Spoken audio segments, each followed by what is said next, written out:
بسم اللہ الرحمن الرحیم۔ آج ہم باذن تعالی سورہ بقرہ کا چھٹا رکوع، اس کا مختصر بیان، اس کا پیغام اور اس کے اندر چھپے عملی زندگی کے حوالے سے جو معارف ہیں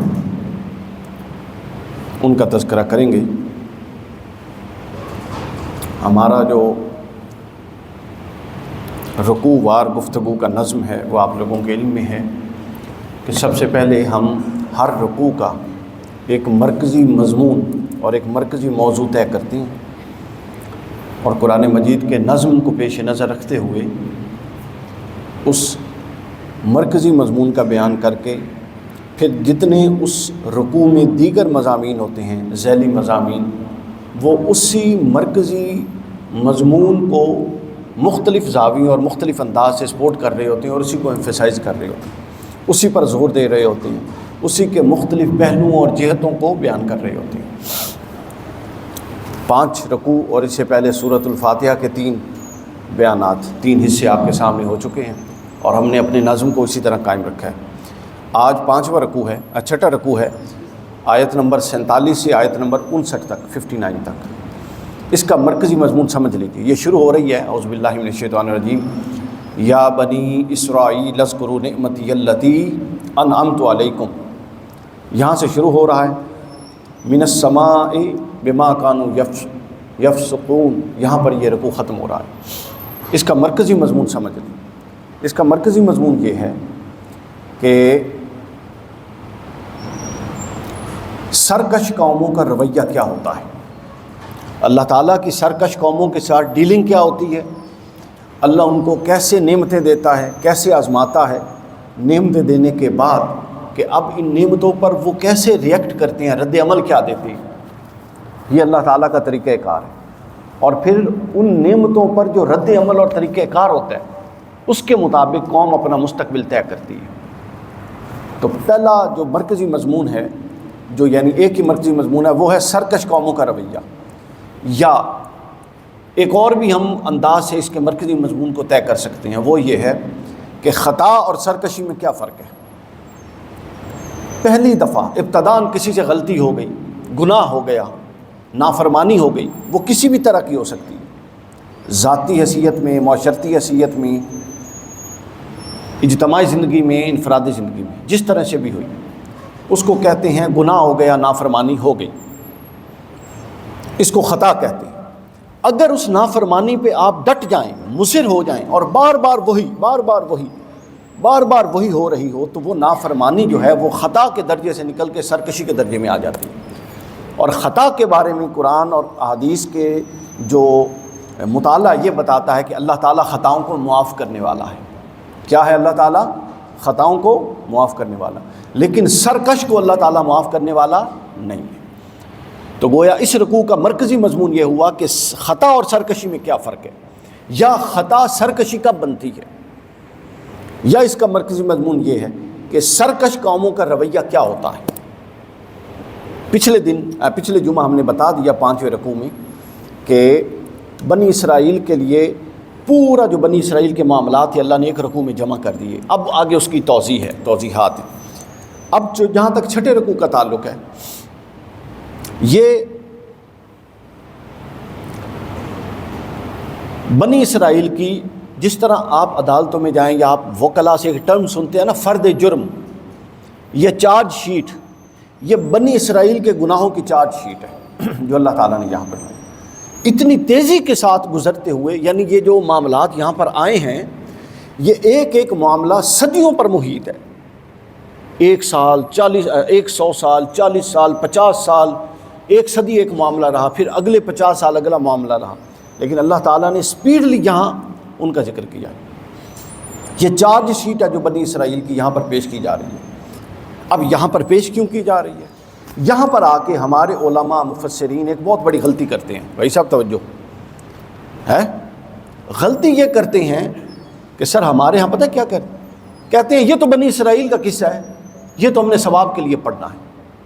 قرآن کے اندر ایک چیز کو اللہ جگہ دے رہا ہے، پچھلی قوم کے کسی واقعات کو، کچھ ان کے جو معاملات تھے، اور ہم یہ کہہ رہے ہیں یہ بنی اسرائیل کے لیے. یعنی کوئی بت کی پوجا کرتے یہ شرک کرے, ہم کہتے ہیں نہیں اب تو شرک نہیں ہے, یہ تو بنی اسرائیل فلاں نے کیا تھا. تو ایک بات ذہن میں رکھیے, آج میں اس تصور کو واضح کرنا چاہتا ہوں, صرف بتا کے نہیں, احادیث کی روشنی.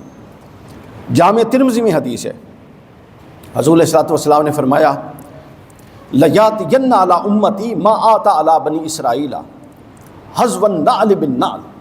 حضور نے فرمایا اب یہ حصہ قرآن میں کیوں ہے؟ حضرت عبداللہ بن عمر, حضرت عمر کے بیٹے سے روایت, کہتے ہیں حضور نے فرمایا تذکرہ ہو رہا تھا کہ یہ بنی اسرائیل کے معاملات ہمیں کیوں پڑھائے جا رہے ہیں, تو حضور نے فرمایا کہ میری امت پر وہ سب حالات وارد ہوں گے انفرادی طور پہ اور اجتماعی طور پہ جو بنی اسرائیل پہ وارد ہوئے تھے. یعنی جن جن خرابیوں کا تذکرہ بنی اسرائیل, جن جن چیزوں میں بنی اسرائیل مبتلا تھے, حضور نے فرمایا, ترمذی کی حدیث, ہر اس برائی میں میری امت مبتلا ہوگی بالآخر. بچانے کے لیے یہ سب کچھ دیا جا رہا ہے کہ ان کا پس منظر بتایا, پھر وہ کس طرح گناہوں میں مبتلا ہوئے, پھر وہ بچیں گے کیسے, یہ سب بتا دیا. فرمایا حذو النعل بالنعل, بالکل ایسے جیسے ایک جوتا دوسرے جوتے کے مشابہ ہوتے ہیں, یہ ویسے عمل کریں گے جیسے بنی اسرائیل نے کیے تھے. آگے ایک اور حدیث پاک صحیح بخاری, اس سے بھی خطرناک, صحیح بخاری کی حدیث ہے, کتاب الانبیاء میں یہ حدیث آئی ہے. حضور نے فرمایا لَتَتَّبِعُنَّ سُنَنَ مِن قَبْلَكُمْ شِبْرًا بِشِبْرٍ وَذِرَاعًا بِذِرَاعٍ. فرمایا کہ تم اپنے پہلوں کے طریقے, یعنی بنی اسرائیل جو گزر چکے ہیں, پہلوں کے طریقوں کی پیروی کرو گے. یعنی جب تمہارے اندر سے دین کی روح نکل جائے گی اور دین کی قدریں کمزور ہو جائیں گی تو تمہارے اعمال اسی طرح ہوں گے جس طرح بنی اسرائیل کے تھے, پچھلوں کی طرح سے. حدیث میں ابھی بنی اسرائیل کا لفظ نہیں, پچھلوں کی طرح کے تھے. حتی لو سالکو حجر دب, حتیٰ کہ اگر وہ ایک بالشت بھی, ایک ہاتھ کے برابر بھی انہوں نے کوئی کام کیا تھا, بالشت جتنا کام تم بھی اتنا کرو گے. اور پھر فرمایا حتیٰ کہ اگر وہ ایک گو, پرانے دور جو گو ہوتی ہیں نا دیہاتوں میں اور جنگلوں میں, اگر وہ گو کے سوراخ سے گزرے تھے تو تم بھی گو کے سوراخ سے گزرو گے. اس حد تک مشابہت. قلنا یا رسول اللہ, صحابہ نے کہا یا رسول اللہ للیہود والنصارى, یہ آپ یہود و نصارہ سے ہمیں تشبیہ دے رہے ہیں کہ امت محمدیہ وہ کام کرے گی جو یہود و نصارہ نے کیا. حضور نے فرمایا فمن, اور کس کی بات کر رہا ہوں, یہود و نصارہ کی تو بات کر رہا ہوں. یعنی یہ حصہ یہود و نصارہ کا قرآن میں کیوں ہے؟ یہ آپ نے 100 مولویوں سے سنا ہوگا, یہ ہمیں بس ثواب کے لیے بتایا گیا, ثواب شواب نہیں. حضور نے بتایا بخاری کے اندر اور ترمذی کے اندر, میں نے دونوں حدیثیں بتا دی. حتیٰ کہ ترمذی کی ایک اور حدیث بھی سن لیں. حضور نے فرمایا حتیٰ ان کان منہم من آتا امہ علانیۃ لکان فی امتی من یصنع ذلک. حتیٰ کہ اگر بنی اسرائیل کا ایک شخص اپنی ماں سے علل اعلان بدکاری کرتا تھا تو میری امت سے بھی ایک شخص کھڑا ہوگا اور وہ اپنی ماں سے علل اعلان بدکاری کرے گا. یہ وجہ تھی کہ اللہ تعالیٰ نے قرآن مجید کے اندر پورے چیپٹرز قائم کروا کے ان کے ساری خرابیاں سامنے رکھ کے اس کا نتیجہ سامنے رکھ کے ہمیں سمجھا دیا. اب آ جائیں دوسرا, پھر اس رکوع کے اندر سے ایک اور چیز نکلے گی. ہمارے پاس چونکہ ٹائم نہیں ہوتا تفصیل کا, لیکن میں اشارتاً بتا دیتا ہوں. اکبر کا دین الہی ایک ٹائم میں بنا تھا, آپ کو یاد ہے, 1000 سال اسلام کو پورے, انہوں نے کہا وہ الف وہ پہلا 1000 سال تھا, اب الف ثانی ہوگا, اگلا 1000 سال ہوگا. اسلام معاذ اللہ پہلے 1000 سال کے لیے آیا تھا, اب اکبر کا دین 1000 سال چلے گا. مسئلہ یہ تھا, انہوں نے کہا یہ رسولوں کی تعلیمات اختلاف کرتی ہیں. اب جڑ سنیے, رسولوں میں اختلاف ہے. کوئی کہتے ہیں جی داؤد علیہ السلام کی شریعت میں تھا جی 1 روزہ 1 قضا, پھر ایک شریعت میں آیا جی 2 ماہ کے روزے, پھر اب اسلام میں ہے جی 1 ماہ کے روزے, لیکن اصول میں سب متفق ہیں. اب بات تو ٹھیک تھی, تو انہوں نے کہا نبیوں کو درمیان سے نکال دیں تو دین الہی قائم ہو جائے گا. اکبر کا دین الہی ٹرم آپ لوگوں نے سنی یا پڑھی ہوگی. تو اب کیا تھا اکبر کا دین الہی؟ اس رکوع کے اندر وہ آیت ہے جس سے استدلال کر کے اس وقت کے لوگوں نے, اور مولوی بھی بک گئے, کئی پیر بک گئے, بہت سارے حکمران تو چاہتے ہی یہ تھے. انہوں نے کہا کہ ایک ایسا دین بناؤ کہ اندر سے نبیوں کی تعلیمات اور ان کے معاملات نکال دو, مجرد عقائد لو, تاکہ یہ جو نبیوں کی تعلیمات ہیں یہ اختلاف ہے. وحدت کی راہ میں یہ نبیوں کی تعلیمات معاذ اللہ رکاوٹ ہیں. تو جب تم یہ نکال دو گے تو سارا دین الہی باقی بچ جائے گا. اس فتنے میں بھی جس آیات سے استدلال کرتے تھے وہ اس رکوع کے اندر ہے. اللہ تعالیٰ نے فرمایا بنی اسرائیل, پہلی آیت, یا بنی اسرائیل اذکروا نعمتی اللتی انعمت علیکم, اے بنی اسرائیل. اب یہاں پر دیکھیے اس رکوع کا نظم بہت خوبصورت ہے. ایک اللہ نے اپنی نعمت کا بیان کیا، ایک ان پر اپنی ایک نعمت کا بیان کیا کہ وہ کسی مصیبت میں تھے، میں نے نکالا. نعمت سے فوراً نکالنے کے بعد ان کے رویے کا بیان کیا کہ اتنی بڑی مصیبت سے نکالنے کے بعد اپنے محسن کے ساتھ رویہ کیا ہونا چاہیے اور تم نے کیا کیا. پھر فوراً ایک اور نعمت کا بیان کیا کہ میں نے اس چیز پر تمہیں یہ عطا کی، اور اس عطا کے بعد رویہ کیا ہونا چاہیے اور تمہارا رویہ کیا ہے. پھر اس کے بعد تیسری چیز کا ذکر کیا، چوتھی چیز کا ذکر کیا. یہ آپ بھول جائیں، بنی اسرائیل کو اب ہٹا دیں. اب آپ اپنے معاشرے اور اپنی زندگیوں پر رکھ کے اس کو سمجھیں اور آپ کو یوں لگے گا یہ ہماری بات ہو رہی ہے. فرمایا اے بنی اسرائیل، اللہ نے تم پر بہت ساری نعمتیں کی اور سب سے بڑی نعمت کی انی فضلتکم علی العالمین، تمہیں عالمین پر فضیلت دی. بنی اسرائیل پر جو اللہ کے احسانات تھے وہ تقریباً قرآن نے 11 کے قریب بیان کیے. اس آیت اس رکوع میں 4 بیان ہیں. پہلا جو یہاں پر ہم نے چونکہ رکوع کی حد تک رہنا ہے، پہلا جو اس رکوع میں بیان ہوا ہے وہ کیا ہے؟ وہ فرمایا کہ جو فرعون تھا اس کو ایک خواب آیا تھا، اس نے اپنے معبرین سے تعبیر پوچھی تو خواب کی تعبیر یہ بتائی گئی کہ ایک لڑکا پیدا ہوگا جو تیری حکومت کا تختہ الٹ دے گا.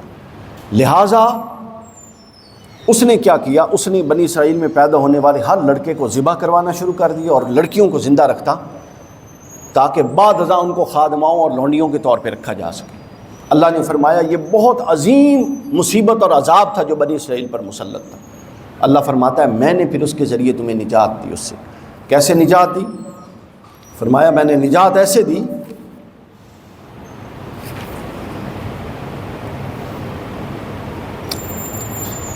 جو نجات کا سفر ہے. اس سے پہلے رک کے ہم پہلے ایک آیت گزری ہے اس کو ہم دیکھ لیتے ہیں، پھر اس کے بعد نجات پر آتے ہیں. پہلے اللہ نے یہ احسان جتایا کہ میں نے تم کو عالمین پر فضیلت دی.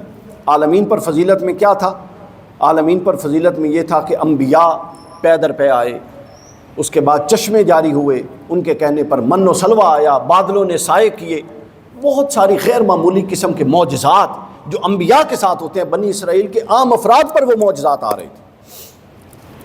یہ سارا بیان کر کے فضیلت کا ذکر اللہ نے فرمایا واتقوا یوما، اب ڈرو، میں نے تمہیں فضیلت دے دی ہے، اب ڈرو اس دن سے لا تجزی نفس عن نفس شیئا، جس دن کوئی کسی کا بدلہ نہیں دے گا. قیامت کے دن کا اشارہ تھا، جس دن کوئی کسی کا بدلہ نہیں دے گا.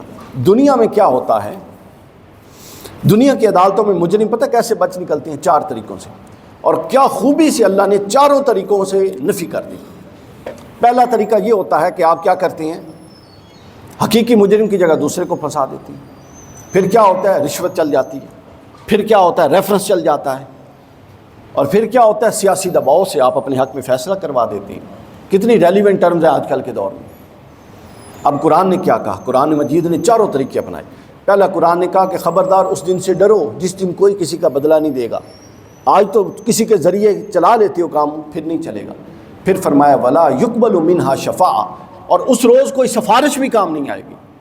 پھر فرمایا ولا یؤخذ منہا عدل، کوئی مال اور فدیہ لے کے بھی تمہاری جان نہیں چھوڑی جائے گی. یہ وہ طریقے ہیں جو ہم یہاں اپناتے ہیں. ایک مائنڈ بن گیا، ہم اس طریقے سے بچ جائیں گے. اللہ تعالیٰ اس ذہن کو صاف کر رہا ہے کہ وہاں ان میں سے کوئی بھی طریقہ نہیں چلے گا. ولا ہم ینصرون، اور کسی طرح سے تمہاری مدد نہیں کی جائے گی. پھر آگے فرمایا اب وہ تذکرہ آ گیا. اب پہلا احسان بیان کیا ہم نے فرعون سے تجھے نجات دی. جب فرعون سے نجات دے دی تو اگلا جو پہلو تھا وہ بڑا شاندار تھا. فرعون سے نجات دی، اتنی بڑی عظیم مصیبت سے نجات دی. اب ہونا کیا چاہیے تھا؟ اب نجات کیسے دی؟ اتنے بڑے معجزے کے ذریعے. فرمایا وَإِذْ فَرَّقْنَا بِكُمُ الْبَحْرَ، کہ جب فرعون حضرت موسیٰ تمہیں لے کر فرعون سے دوڑے بھاگے تاکہ مصر سے نکلیں اور تمہاری فرعون سے جان چھڑوائیں. آگے دریا تھا، ہم نے اس دریا کو پھاڑ دیا، اور ایسا قرآن کہتا ہے پھاڑا کہ وہ درمیان سے رستہ نکلا اور پانی یوں اوپر چڑھ گیا جیسے 2 پہاڑ ہوتے ہیں، پہاڑوں کی طرح بلند ہو گئے اور تم درمیان سے گزر آئے. آگے کہتے ہیں وَأَنْتُمْ تُنْظَرُونَ فَأَنْجَيْنَاكُمْ، ہم نے تمہیں تو نکال دیا. وَأَغْرَقْنَا فِرْعَوْنَ، اور جب اسی رستے پہ فرعون چلا، اغرقنا، ہم نے پانی کو ملا کے اس کو غرق کر دیا. اچھا اب بڑا امپورٹنٹ جملہ وَأَنْتُمْ تنظرون، اور تم کھڑے یہ معاملہ دیکھ رہے تھے. کتنا بڑا معجزہ، اپنی آنکھوں سے دیکھ رہے تھے. اللہ نے یہ احسان جتایا اور آگے فرمایا اب کیا ہوا؟ جب موسیٰ علیہ السلام لے کر آئے تمہیں، اتنا بڑا معجزہ تم نے حق کا اپنی آنکھوں سے دیکھا، اپنی آنکھوں سے دیکھا، تو صحرائے سینا میں جب حضرت موسیٰ نے تمہیں چھوڑا، ہم نے موسیٰ کو کوہ طور پہ بلا لیا، 30 دن پھر 40 دن کر دیے، اور 40 دن کے بعد جب حضرت موسیٰ نے کوہ طور پر 40 راتیں گزار دیں، واپس پلٹے، تو تمہارا حال یہ ہے کہ تم اپنی آنکھوں سے دریا کو پھٹا ہوا دیکھ کر اور اس میں سے رستہ نکلتا دیکھ کر، اور پھر اسی دریا میں فرعون کو تباہ ہوتا دیکھ کر آئے تھے، اور 40 دنوں کے بعد یہ ہوا کہ موسیٰ پلٹے، تم نے بچڑے کی عبادت شروع کر دی۔ کیا احسان کا بدلہ یہ احسان ہوتا ہے؟ قوموں کا رویہ دیکھیں، اللہ تعالیٰ نے اس میں عذاب ڈیزرو کیوں کرتی ہے قوم، اس پر بات کی۔ گناہ سرکشی کب بنتا ہے، اس پر بات کی، کہ جب آپ کے سامنے ہر شے واضح ہو جائے کہ یہ حق ہے اور یہ کتنا بڑا اللہ کا احسان ہے، اس کے بعد جب آپ سرکشی کی راہ پہ چلیں تو پھر کوئی جان نہیں چھوٹتی، ان کی بھی نہیں چھوٹی۔ جب انہوں نے اس کی پوجا شروع کر دی بچڑے کے، حضرت موسیٰ آئے تو اللہ تعالیٰ نے فرمایا کہ موسیٰ اب چونکہ انہوں نے شرک کیا ہے جو ظلم عظیم ہے، اب اس کا بدلہ یہ ہے کہ یہ توبہ کریں۔ دیکھیے، ایک گناہ کی توبہ ہوتی ہے، باری تعالیٰ ہمیں توبہ کر دے، ایک جملہ اور نیت کے ساتھ، لیکن جب اتنی چیزیں ڈیمونسٹریٹ کر کے دکھا دی جائے اور پھر اتنا بڑا گناہ کیا جائے تو پھر اس کی توبہ یہ نہیں ہوتی۔ پھر توبہ کیا ہوتی ہے؟ اللہ نے فرمایا موسیٰ 6 لاکھ بنی اسرائیل نکالے تھے حضرت موسیٰ نے وہاں سے، پھر اور کچھ اور وادی سینا میں اور مل گئے، تو 6 لاکھ پلس تھے۔ فرمایا کہ اب جنہوں نے بتوں کی، اس بت کے اندر، اس کے آگے، بچڑے کے آگے سجدہ کیا ہے، اس قبیلے کے وہ لوگ جنہوں نے سجدہ نہیں کیا وہ ان کو قتل کریں گے جنہوں نے سجدہ کیا۔ یہ توبہ ہوگی۔ کتنی آپ دیکھیں سخت توبہ تھی، کیوں تھی؟ چونکہ اتنی بڑی چیز دیکھ کر آئے تھے، اور اس کے بعد اللہ کو چھوڑ کر ایک بچڑے کے آگے سر جھکا دینا۔ توبہ، قتل کیا گیا، 75,000 لوگ بنی اسرائیل کے 6 لاکھ پلس میں سے قتل ہوئے، جو ان کے قبیلے والوں نے کیے۔ چونکہ قبائلی جنگ چھڑ سکتی تھی، اس لیے حضرت موسیٰ نے کہا کوئی دوسرے قبیلے کا کسی دوسرے قبیلے کے کو قتل نہیں کرے گا، اپنے قبیلے کا بندہ جس نے شرک کیا تھا اور جو مومن تھا وہ مومن اس مشرک کو قتل کرے گا۔ اس طرح مشرک کی بھی قتل توبہ کے طور پہ ہوگی اور وہ اللہ کی بارگاہ میں بخشا جائے گا۔ کتنی سخت تھی یہ ایک سلسلہ۔ دیکھیے، نعمت، اس مصیبت سے نجات، اللہ کی نعمت آئی اور نعمت پر رد عمل کیا تھا، پھر اتنا بڑا گناہ، پھر اس کا نتیجہ کیا نکلا۔ پھر اس کے بعد آگے چلیے، آگے فرمایا، آگے قرآن مجید نے پھر اگلا پہلو بیان کیا اور فرمایا وَإِذْ قُلْتُمْ يَا مُوسَىٰ۔ اب آگے کیا ہوا؟ جب وادی سینا میں آ گئے، 75,000 قتل ہو گئے، ایک دفعہ توبہ قبول ہو گئی، اب کتنے بڑے مرحلے سے گزر گئے ہیں۔ اگلا نیچرل تقاضا کیا تھا کہ اب راہ حق پہ رہ کے سارا کام کیا جائے۔ ایسا ہی تھا کہ نہیں؟ بتائیے۔ اس میں آپ ہمارے قومی رویے بھی دیکھیے اور انفرادی رویے بھی دیکھتے آئیے۔ اللہ تعالیٰ نے اگلا کیا فرمایا؟ اللہ نے فرمایا وَإِذْ قُلْتُمْ يَا مُوسَىٰ لَن نُؤْمِنَ لَكَ حَتَّىٰ نَرَى اللَّهَ جَهْرَةً۔ اب حضرت موسیٰ تورات لے کر آ چکے ہیں، تختیاں لے کر وہ قوم جو دیکھ چکی ہے کہ موسیٰ نے اپنا عصا اٹھایا اور دریا 2 حصوں میں بٹ گیا، پھر اس کے بعد 75,000 خون بہے۔ اس کے بعد حضرت موسیٰ علیہ السلام نے کہا کہ یہ میں اللہ کی طرف سے لایا ہوں، تو وہ کہتی ہے ہم کیسے مان لیں تو اللہ کی طرف سے لایا ہے، ہم تو نہیں مانیں گے حتیٰ نر اللہ جہرتن، جب تک کہ ہم کھلی آنکھ سے نہ دیکھ لیں کہ اللہ تجھے یہ تختیاں دے رہا ہے۔ آپ انداز سرکشی دیکھ رہے ہیں۔ اب ہمارے ہاں بھی مذہبی ذہنوں میں اور غیر مذہبی دونوں قسم کے ذہنوں میں اس طرح کی سرکشیاں پائی جاتی ہیں، یعنی اتنا کچھ دیکھ کے وہ کہتے ہیں کہ اے موسیٰ لن نؤمن لک، ہم تجھ پر، حضرت موسیٰ نے کہا یہ میں اللہ کی طرف سے لایا ہوں تورات، تختیوں میں پتھر کی تختیاں تھیں، کہتے ہیں ہم کیسے مانیں، ہم نہیں مانیں گے جب تک ہم کھلی آنکھ سے نہ دیکھیں اللہ تجھے یہ تختیاں دے رہا ہے۔ اس رویے پر پھر کیا ہوا؟ اللہ تعالیٰ نے، حضرت موسیٰ نے چند لوگوں کو لیا اور وہ پہاڑ کے دامن میں گئے، کوہ طور کے دامن میں، اللہ کا غضب ہوا اور وہ سب کے سب مر گئے۔ 2 آراء ہیں، عام طور پہ علماء کہتے ہیں اس جو اللہ کی جھلک آئی، منعکس تجلی، اس سے بے ہوش ہو گئے، لیکن قرآن مجید نے موتو کا لفظ استعمال ہے، مر گئے، چونکہ اللہ کے لیے مار کے پھر زندہ کرنا کوئی بڑی بات نہیں، تو اللہ نے ان کو مارا، ثم بعثنا، پھر ان کو دوبارہ زندہ کر دیا موت کے بعد اور ان کو دکھا دیا۔ اب اتنے بڑے کے بعد اب تو کم از کم سمجھ جانا چاہیے تھا۔ اس کے بعد تیسرا پہلو آتا ہے اسی رکوع میں، تیسرا پہلو یہ آتا ہے وَأَنزَلْنَا عَلَيْكُمْ مَنَّ وَالسَّلْوَىٰ۔ اب یہاں سے پھر نکلے اور پہنچے کہ موسیٰ ہم تو بھوک سے مر گئے، ہم تو کھانے پینے کا کچھ نہیں ہے۔ اللہ تعالیٰ، حضرت موسیٰ علیہ السلام نے دعا کی، باری تعالیٰ ان پر پھر فضل فرما، اللہ نے فرمایا اچھا فضل پھر یہ ہوگا کہ ان پر من اور سلوہ اتاروں گا۔ من ایک میٹھے رنگ کا شبنم نما دانے تھے جو صبح صبح اترتے تھے، جس کو وہ کھاتے تھے تو کاربوہائیڈریٹ کی ضرورت پوری ہوتی تھی۔ اور سلوہ بٹیر نما ایک پرندہ تھا جو شام کو اترتا تھا، دو راہیں وہ بنا ہوا اترتا تھا اور دوسری راہ وہ اس کو پکڑ کے بھون لیتے تھے، دونوں باتیں کھا لیتے تھے جس سے ان کی پروٹینز کی ضروریات پوری ہو جاتی۔ اور خوش باش تھے، کوئی محنت بغیر محنت کے رزق آ رہا تھا، صبح بھی ایک وقت تھا، شام بھی ایک وقت تھا۔ اس کے بعد اگلا فرمایا وَظَلَّلْنَا عَلَيْكُمُ الْغَمَامَ، اب وادی ہے، صحرا ہے، کوئی 6 لاکھ سے زیادہ لوگ ہیں، کوئی سایہ نہیں ہے۔ اے موسیٰ ہم تو گرمی سے مر گئے، ہم تو گرمی سے اللہ حضرت موسیٰ نے دعا کی باری تعالیٰ ان پر سایہ فرما، 6 لاکھ لوگوں پر بادلوں کا سایہ ہو گیا۔ اندازہ کر سکتے، قرآن کہہ رہا ہے وَظَلَّلْنَا عَلَيْكُمُ الْغَمَامَ وَأَنزَلْنَا عَلَيْكُمُ الْمَنَّ وَالسَّلْوَىٰ، ہم نے بادلوں کا سایہ کیا اور من و سلوہ دیا۔ اس کے بعد بھی کوئی کسر رہ جاتی ہے؟ حضرت موسیٰ نے کہا وَقُولُ ادْخُلُوا هَٰذِهِ الْقَرْيَةَ، اب آؤ ہم اس وادی اس شہر میں جائیں اور وہاں پر جہاد کریں، اللہ کی راہ پر، فلسطین کو فتح کرنا تھا، جہاد کریں۔ جب یہ کہا تو کہتے ہیں کہ موسیٰ تو اور تیرا خدا جا، ہم تو یہاں بیٹھ کے دیکھیں گے کہ جنگ کیسے ہوتی ہے۔ یعنی کوئی سرکشی کی بھی حد ہوتی ہے۔ اور حضور نے کیا فرمایا کہ ہر سرکشی جو بنی اسرائیل نے کی ہے وہ میری قوم، میری امت کرے گی۔ آپ اندازہ آج غزہ کے حالات پر ہماری کیا رویہ ہے؟ وہ بھی غزہ اور فلسطین کا معاملہ تھا جو بنی اسرائیل کا تھا۔ پھر کچھ لوگوں نے یہ کہا، کچھ لوگوں نے ساتھ جہاد کیا تو ایک شہر اریحا اس کو فتح کر لیا۔ اب جب فتح کر لیا اریحا تو اللہ تعالیٰ نے ان سے کہا کہ جب حضرت موسیٰ نے فرمایا کہ جب جانا تو قولوا حطۃ نغفر لکم، تو دروازہ جو اس شہر کا دروازہ ہے اریحا شہر کا، جاتے ہوئے سر جھکا کے جانا۔ حطہ مطلب ہوتا ہے توبہ کرتے ہوئے جانا۔ حطہ کا مطلب ہوتا ہے جب درخت سوکھے کو ہلائیں تو پتے گرتے ہیں، اس عمل کو حطہ کہتے ہیں۔ اور باری تعالیٰ ہمارے گناہوں کو جاڑ، ہمارے گناہوں کو جاڑ، یہ کہتے ہوئے سجدے کی حالت میں سجدن اس کے اندر داخل ہونا۔